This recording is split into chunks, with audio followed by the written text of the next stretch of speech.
Allahu Akbar. السلام علیکم ورحمۃ اللہ وبرکاتہ۔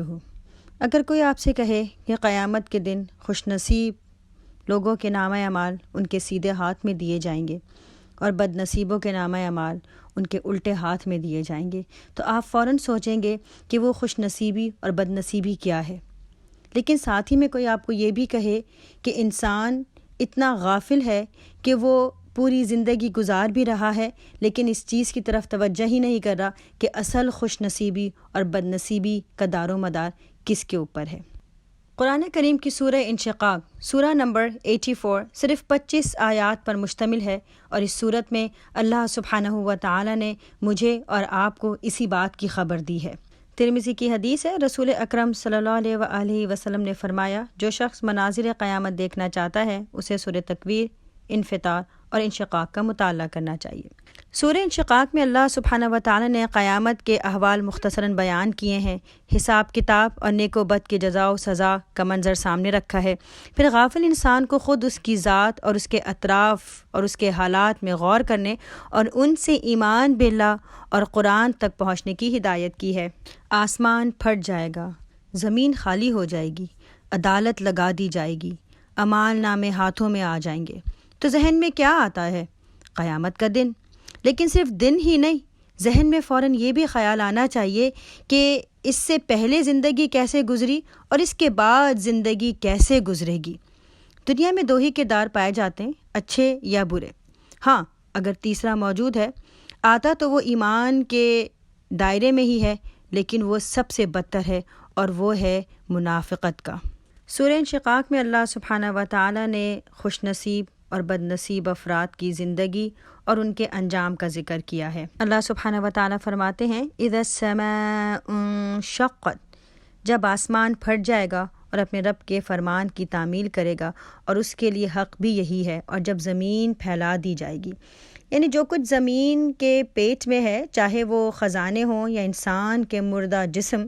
زمین سب کچھ اگل کر نکال دے گی اور ایک نئی زمین تیار ہوگی جس میں نہ کوئی غار ہوگا، نہ پہاڑ ہوگا، نہ کوئی تعمیریں ہوں گی، نہ کوئی درخت ہوگا، نہ کوئی بلڈنگز ہوں گی، بلکہ زمین کو کھینچ کر بڑا کر دیا جائے گا، اور تمام افراد آدم علیہ السلام سے لے کے تا قیامت تک کے اس پر جمع ہو جائیں گے۔ اللہ سبحانہ و تعالیٰ فرماتے ہیں، وَأَذِنَتْ لِرَبِّهَا وَحُقَّتْ، یعنی اس نے سنا اور سن کے اطاعت کی۔ اور عربی میں جب یہ لفظ استعمال کیا جاتا ہے تو اس کا مطلب یہ ہوتا ہے کہ صرف سنا ہی نہیں بلکہ اطاعت کرنا اس کے اوپر واجب تھا۔ احکام الہی دو طرح کے ہوتے ہیں، ایک شرعی جن میں قانون بتایا جاتا ہے اور اس کی خلاف ورزی کرنے کی سزا بتا دی جاتی ہے، مگر کرنے والے کو اس کے اوپر مجبور نہیں کیا جاتا بلکہ اس کو ایک حد تک اختیار دیا جاتا ہے کہ وہ اپنے اختیار سے قانون کی پابندی کرے یا خلاف ورزی کرے، اور ایسے احکام عموماً اللہ سبحانہ تعالیٰ کی ان مخلوق پر عائد ہوتے ہیں جو ذی عقل ہیں، جیسے انسان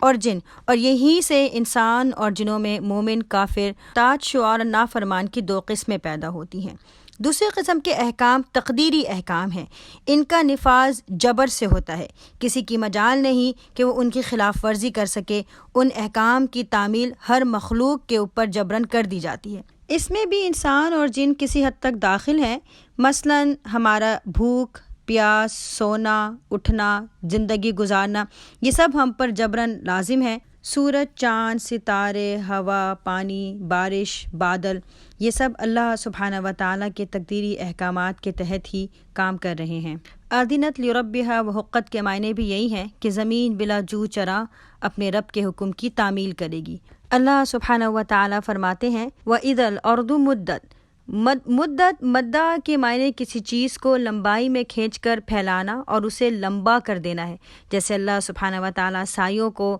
بادلوں کو لمبا کرتا ہے اور پھر پھیلا دیتا ہے۔ زمین کو پھیلا دیے جانے کا مطلب یہ ہے کہ سمندر اور دریا پھیلا دیے جائیں گے، پہاڑ ریزہ ریزہ ہو کر بکھر جائیں گے، زمین کی ساری اونچ نیچ برابر کر کے اسے ایک ہموار میدان بنا دیا جائے گا۔ سورہ طٰہٰ میں بھی اللہ سبحانہ تعالیٰ نے اسی طرح فرمایا ہے کہ زمین کو اس دن ایک چٹیل میدان بنا دے گا جس میں تم کوئی بل اور سلوٹ نہ پاؤ گے۔ اللہ کے نبی صلی اللہ علیہ وآلہ وسلم نے فرمایا، قیامت کے روز زمین ایک دسترخوان کی طرح پھیلا کر بچھا دی جائے گی، پھر انسانوں کے لیے اس پر قدم رکھنے کی جگہ ہوگی۔ اس بات کو سمجھنے کے لیے یہ حقیقت ذہن میں رکھنی چاہیے کہ اس دن تمام انسانوں کو جو سیدنا آدم علیہ السلام سے لے کے قیامت تک پیدا ہوئے ہوں گے، ایک وقت میں زندہ کر کے اللہ سبحانہ و تعالیٰ کی عدالت میں پیش کیا جائے گا۔ اتنی بڑی آبادی کو جمع کرنے کے لیے لازمی ہے سمندر، دریا، پہاڑ، جنگل، اونچ نیچ سب برابر کر کے ہموار کر دی جائے اور تمام انسان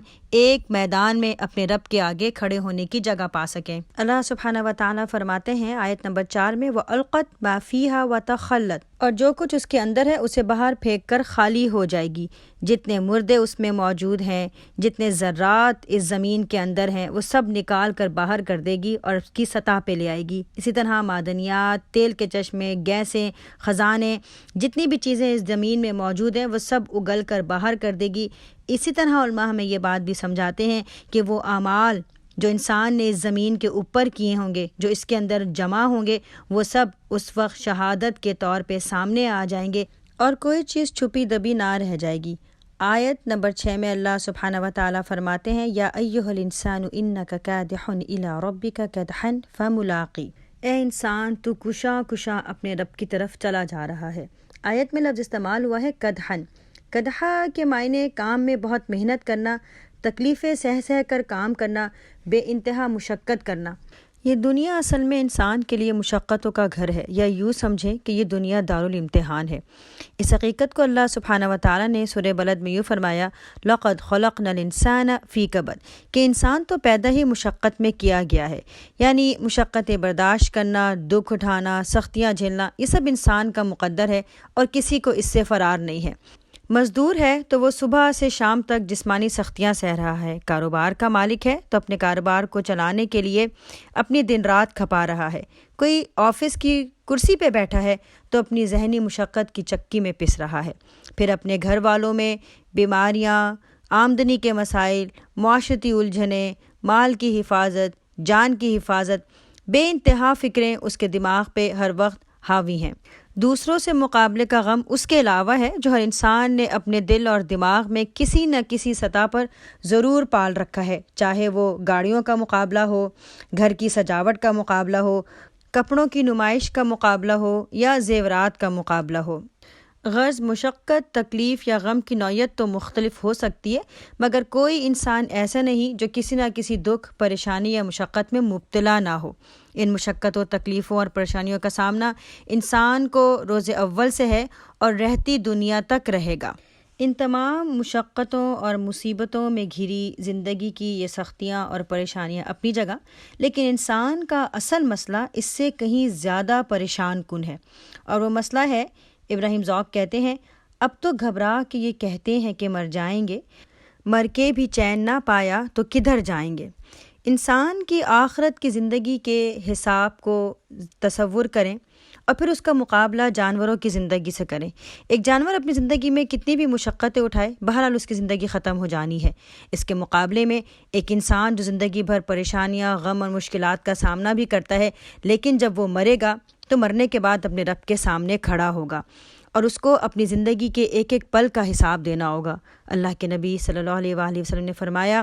ابن آدم کے پاؤں قیامت کے روز اپنے رب کے حضور اپنی جگہ سے ہل نہیں سکیں گے جب تک کہ اس سے 5 چیزوں کا حساب نہ لے لیا جائے۔ اس کی عمر کے بارے میں کہ کہاں فنا کی، اس کی جوانی کی قوتوں، صلاحیتوں اور امنگوں کے دور کے بارے میں کہ کیسے گزارا،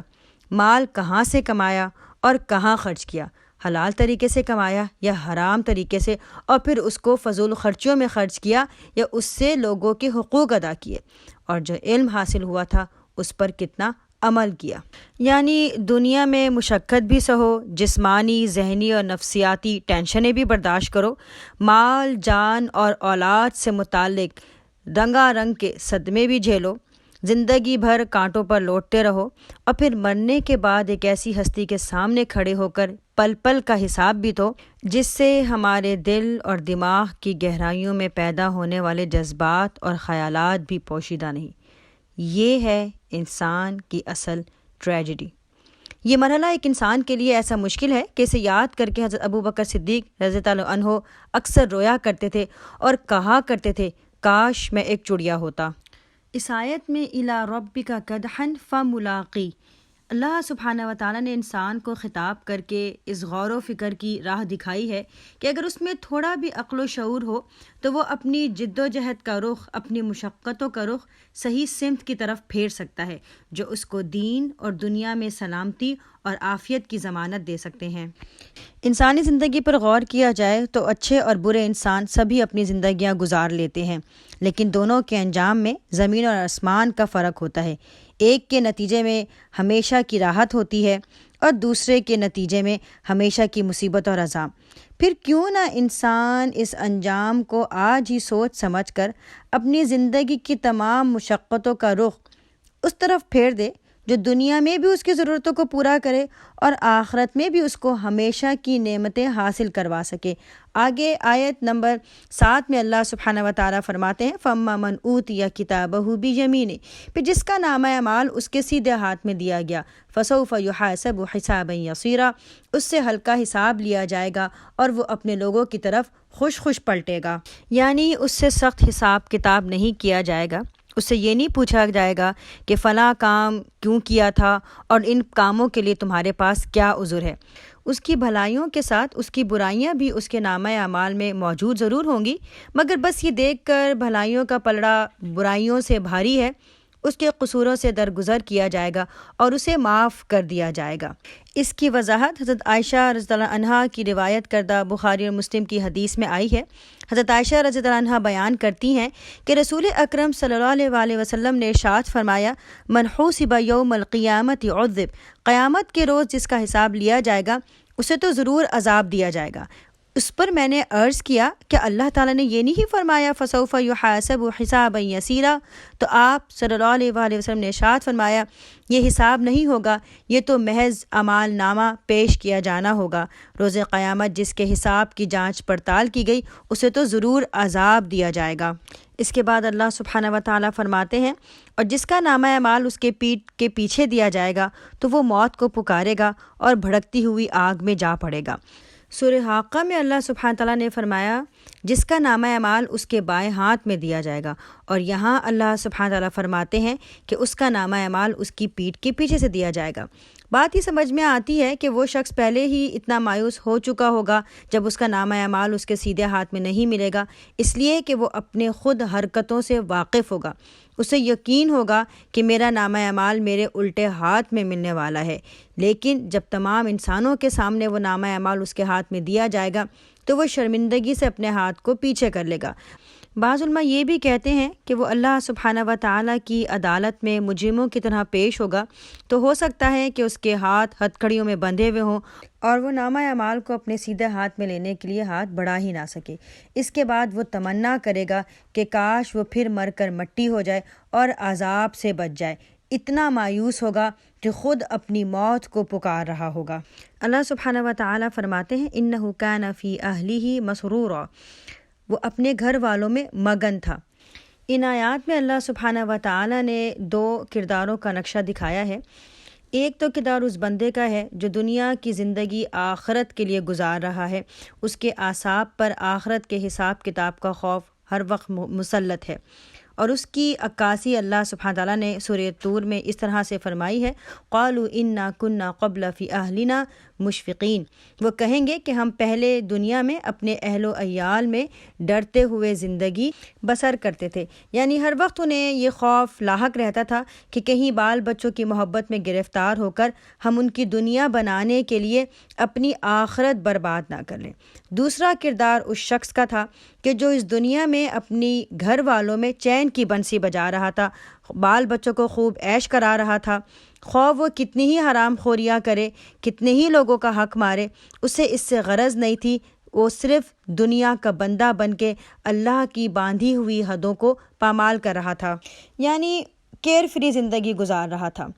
یہاں سے مجھے اور آپ کو یہ بات سمجھنی ہے کہ میں اور آپ اپنے بچوں کی اور اپنے مستقبل کی فکر کتنی کرتے ہیں، اپنے گھر والوں کو ایمان پہ لے کر آنا، صبر اور حکمت سے ان کے ساتھ گزارا کرنا، سستی نہ دکھانا، اس لیے کہ ہمیں ان کے ساتھ دنیا ہی میں ہی نہیں بلکہ جنت میں بھی ساتھ گزارنا ہے۔ اللہ سبحانہ و تعالیٰ نے ہمیں اس کی بھی دعا سورہ فرقان میں سمجھائی ہے، ربنا ہب لنا من ازواجنا و ذریاتنا قرۃ اعین واجعلنا للمتقین اماما۔ یہ ہے وہ مستقبل کی فکر کہ وہ اللہ سے دعا کرتے ہیں کہ ان کے گھر والے ان کی آنکھوں کی ٹھنڈک بن جائیں اور وہ ان کو متقیوں کا امام بنانا چاہتے ہیں۔ یہ ہے مستقبل کی فکر اور مستقبل کی منصوبہ بندی جو ایمان والے اپنے گھر والوں میں رہ کے کرتے ہیں۔ ایمان والے دنیا میں ڈر کے رہتے ہیں اور آخرت میں اطمینان سے رہیں گے۔ دنیا والے دنیا میں اطمینان اور عیش سے رہتے ہیں، آخرت میں ان کا انجام وہ ہوگا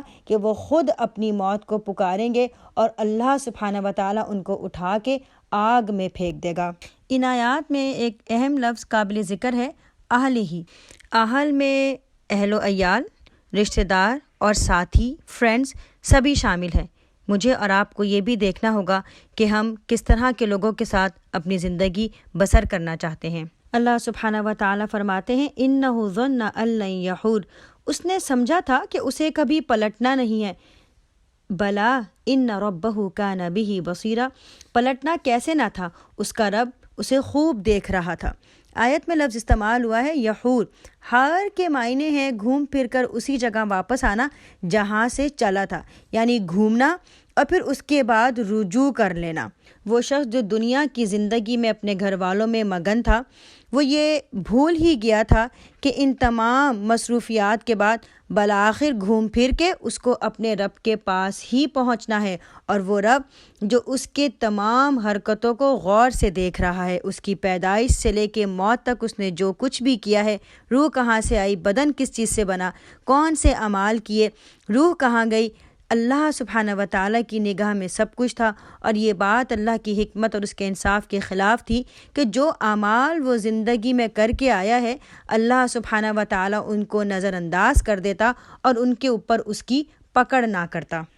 اگلی آیات میں اللہ سبحانہ و تعالیٰ نے 4 چیزوں کی قسم کھائی ہے۔ اللہ سبحانہ تعالیٰ فرماتے ہیں پس نہیں میں قسم کھاتا ہوں شفق کی اور رات کی اور جو کچھ وہ سمیٹ لیتی ہے، اور چاند کی جب وہ ماہ کامل ہو جاتا ہے۔ تم کو ضرور درجہ بدرجہ ایک حالت سے دوسری حالت کی طرف گزرتے چلے جانا ہے۔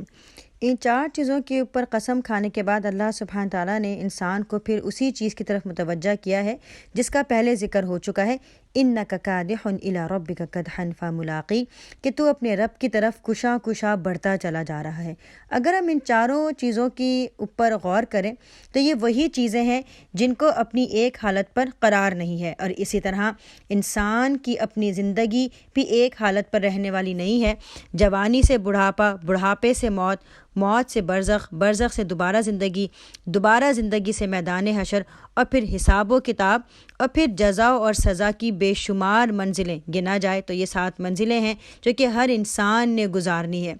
سورج ڈوبنے کے بعد شفق کا ظاہر ہونا رات کی تاریکی کی نوید دیتا ہے، جس میں بہت سارے انسان اور حیوانات سمٹ کر اپنی جگہ پہ واپس آ جاتے ہیں۔ چاند کا مختلف منازلیں طے کرنا، یہ وہ چیزیں ہیں جن میں درجہ بدرجہ تبدیلی پائی جاتی ہے۔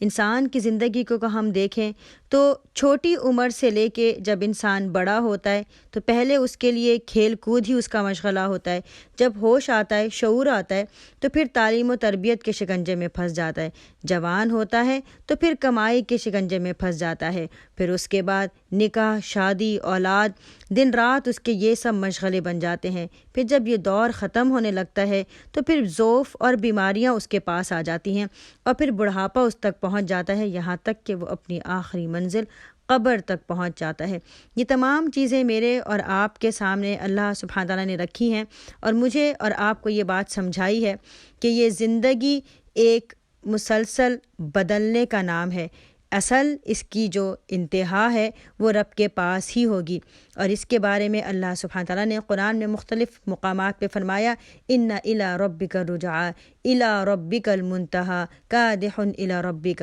اصل میں انسان کی زندگی کا مقصد اس آخری وقت اور اپنے رب کی طرف پلٹنے کی تیاری ہے، کسی بھی مرحلے میں ہے، جوانی، بڑھاپا، بچپن، اس کو اپنے رب اور اس حساب کتاب کو یاد رکھنا ہے جس کا انجام اس کی ہمیشہ کے آرام یا عذاب کی شکل میں نکلے گا۔ ایک عقلمند انسان کا کام یہ ہے کہ وہ دنیا میں اپنے آپ کو ایک مسافر سمجھے اور اپنے اصلی گھر کے سامان کی تیاری کرے۔ رسول اکرم صلی اللہ علیہ وسلم نے فرمایا، دنیا میں اس طرح رہو جیسے کوئی مسافر چند روز کے لیے کہیں ٹھہر گیا ہو یا کسی رہ گزر میں چلتے چلتے کچھ دیر آرام کے لیے رک گیا ہو۔ اس کے بعد اللہ سبحانہ و تعالیٰ فرماتے ہیں، پھر ان لوگوں کو کیا ہو گیا ہے کہ یہ ایمان نہیں لاتے اور جب قرآن ان کے سامنے پڑھا جاتا ہے تو سجدہ نہیں کرتے، بلکہ یہ منکرین تو الٹا جھٹلاتے ہیں، حالانکہ جو کچھ یہ اپنے نامہ اعمال میں جمع کر رہے ہیں اللہ اسے خوب جانتا ہے، لہٰذا ان کو دردناک عذاب کی بشارت دے دو۔ البتہ جو لوگ ایمان لائے اور نیک عمل کیے ان کے لیے کبھی ختم نہ ہونے والا اجر ہے۔ ان آیات میں غافل انسان کو اس کی تخلیق اور عمر اور دنیا میں پیش آنے والے حالات سامنے رکھ کر یہ ہدایت کی ہے کہ غافل، اب بھی وقت ہے، اپنے انجام پر غور اور آخرت کی فکر کرو۔ لیکن تمام ہدایات آنے کے باوجود وہ لوگ جو غافل ہیں وہ اس کے باوجود بھی ایمان نہیں لاتے۔ اللہ سبحانہ تعالیٰ فرماتے ہیں کہ ان کو کیا ہو گیا کہ سب کچھ سننے کے جاننے کے باوجود بھی ایمان نہیں لے کر آتے ہیں اور اپنے رب کے آگے جھکتے نہیں ہیں۔ آیت نمبر 21 سجدہ تلاوت ہے۔ سجدہ تلاوت ظاہری بھی ہے اور آیات کے حوالے سے اس کے اندر ایک مفہوم بھی موجود ہے۔ سجدے کے معنی کیا ہیں؟ سجدے کے معنی ہے جھک جانا، اطاعت اختیار کرنا، فرما برداری کر لینا۔ یعنی جب انسان اللہ سبحانہ و تعالیٰ کی آیات سنتا ہے تو اس کے دل کی حالت کیا ہوتی ہے؟ کیا وہ ان آیات میں رب تعالیٰ کی ہدایات کو سن کے، اس کی نشانیوں کو سمجھ کے اپنے دل میں خدا کا خوف پیدا کرتا ہے اور اپنی آخرت کی تیاری کرتا ہے، یا اس کی حالت اس کے مخالف ہے؟ ہمارے دل کی حالت کیا ہے؟ کیا ہم ان آیات کو سننے کے بعد سجدے کی کیفیت اپنے اوپر طاری کرتے ہیں؟ کیا میں اور آپ اپنے آپ کو اپنے رب کے آگے جھکاتے ہیں؟ یہ پیشانی میرے اور آپ کے دماغ کی فرنٹل لوب، اس کا کام منصوبہ بندی کرنا، فیصلے کرنا، اچھے برے میں تمیز کرنا، شخصیت سازی کرنا، یہ تمام کام اس پیشانی کے اندر ہی طے پاتے ہیں۔ آسان زبان میں میرے اور آپ کے دماغ کا کنٹرول پینل اس پیشانی میں ہی موجود ہے۔ کیا میں اور آپ اس کو اپنے رب کے آگے جھکاتے ہیں؟ کیا میں اور آپ ان آیات کو سمجھ کے آخرت کی تیاری کرتے ہیں اور حساب کے لیے تیار ہوتے ہیں؟ اللہ سبحانہ و تعالیٰ سے دعا کرتے ہیں، ربنا آتنا فی الدنیا حسنہ وفی الآخرۃ حسنہ، کہ اللہ تو ہمیں دنیا میں بھی بہترین عطا فرما اور آخرت میں بھی خوب عطا فرما، اور ہمیں آخرت کے عذاب سے بچا لے، ہمارا آسان حساب کرے، ہمیں نیک اعمال کرنے کی توفیق دے، ہمیں وہ اجر دے جو کبھی نہ ختم ہونے والا ہے، اور مجھے اور آپ کو اس بات کی توفیق دے کہ ہم اور آپ اس دنیا میں اپنی آخرت کی فکر کرنے والے ہوں، اپنے مستقبل کو بچانے والے ہوں، اپنے گھر والوں کو ایمان کی طرف لانے والے ہوں، صبر اور حکمت کے ساتھ اور سستی دکھانے والے نہ ہوں، بلکہ دنیا میں رہتے ہوئے آخرت کی تیاری کریں۔ وما علینا الا البلاغ وآخر دعوانا ان الحمد للہ رب العالمین۔ السلام علیکم ورحمۃ اللہ وبرکاتہ۔ Allahu Akbar.